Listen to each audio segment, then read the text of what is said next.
So Simon Sinek talks about leadership and how we as humans have evolved to live in hierarchical societies. That when in the past there was a threat to the tribe, we would have like these alpha leaders who would take the responsibility to defend the tribe from danger, and hunt for them. But in reward, in exchange, they got to eat the first meal and also have their first choice of mate, right?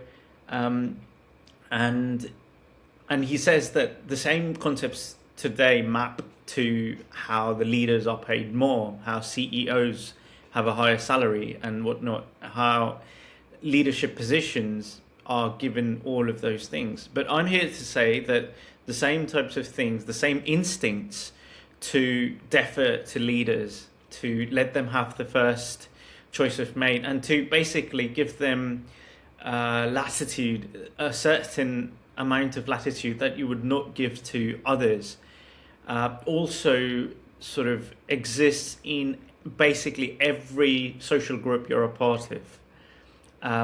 It could be your team, your project team, and it could be your peers. It doesn't discriminate between whether or not there's a leadership position above you that requires the dynamics to persist. In fact, I'm just going to stick to peer dynamics. So we've evolved to trust social markers of competence rather than judging competence over time. Trust of one kind is to check for leadership over time, but the problem is that we live in societies today which are much safer than what they used to be, when we were like living in tribes, and there were real dangers out there. And over time, it would be established who's the alpha and who's the beta, because you'd have alpha men, alpha males, alpha females, if there were any, going out and sort of protecting the tribe, providing for the tribe. But nowadays, those kinds of dangers do not exist, hence not giving us appropriate tests to ensure that the alpha we've picked are truly alphas.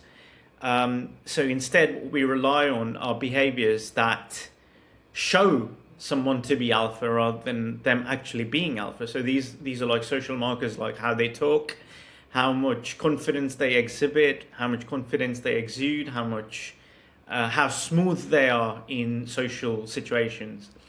And all of this ends up, and so instead of checking for real markers, real validity of whether or not these people are alpha, I think a lot of us sort of give these social markers a lot of importance as to whether or not they're looking like alphas.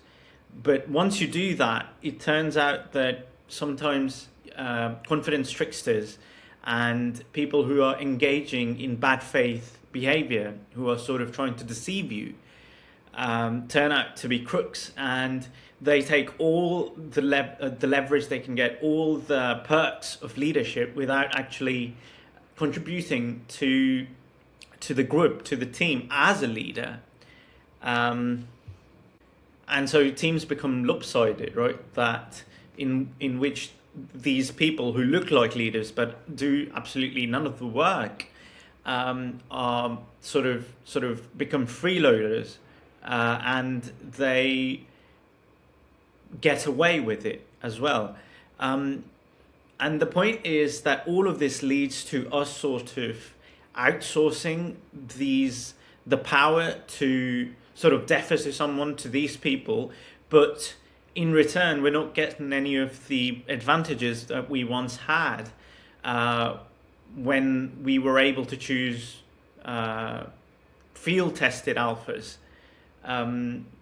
So my point being that we're sort of sacrificing our sovereignty to people who are not true leaders, because in the past, what you would do is you'd sacrifice a part of your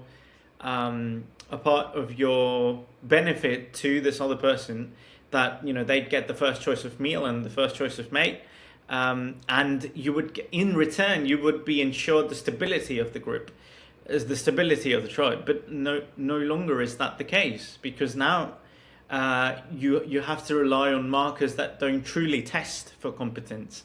Now what is being tested for is status, like status symbols, what they wear, how they dress, how they sort of show themselves to be, rather than how they actually are.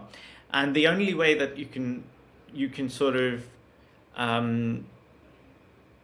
of test them is by embodying sovereignty yourself. Because if you're not embodying sovereignty yourself, when you're looking for someone that you can defer to, you sacrifice your senses, which would help you identify who is who and what is who is who, basically. And in doing so, you're sacrificing a part of your sovereignty.